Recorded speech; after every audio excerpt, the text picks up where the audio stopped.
We're with Marlon Platt, Chief Photographer of Wake magazine. Marlon's going to talk us through some of the tips and tricks that he does when he's putting his art onto paper. Marlon, welcome to the show again. Thank you. Marlon, for the budding photographer, do we need a particular camera, or can we just go and buy one from JB Hi-Fi?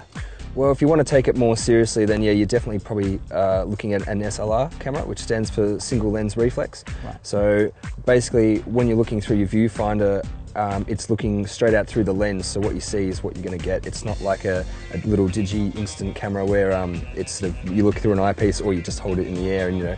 So yeah, what you see is what you're getting, and that's when it comes down to having good lenses and that sort of thing as well. Now we see a lot of these amazing sequential shots, they're called, where there's all these photos in a row, and they're all morphed together. And walk us through that. Well, to start, we need a camera that's going to be able to take a number of frames a second, and sort of the cameras we use in industry are usually taking around 5 frames a second or up to 8 frames a second.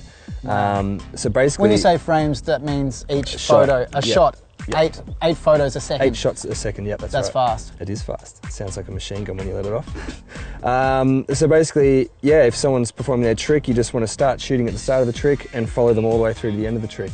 So that's how we go about getting those photos to make that morphed sequence. Wow. Is there a particular method for doing that? A way that you focus on something, or how you hold the camera or anything? Yeah, look, if you're shooting from the boat, there's sort of definitely 2 ways of shooting wakeboarding. And I mean, if you're shooting from the boat, it's a set focal length, so you don't really have to worry about focusing too much. Once you've set your focus, it's pretty much going to stay there because of the distance of the rope. It's the same distance of the focus. So it's when you're following a moving rider that it gets tricky. If you're in a chase boat and they're coming from one side of the wake towards you, right. You have to use what's called a chasing focus. We've got a Canon 1D Mark II, and it's called a servo focus, and it basically tracks the rider, continuously adjusting its focus to stay with the rider. Wow, that's pretty tech. I hope you guys at home got all that.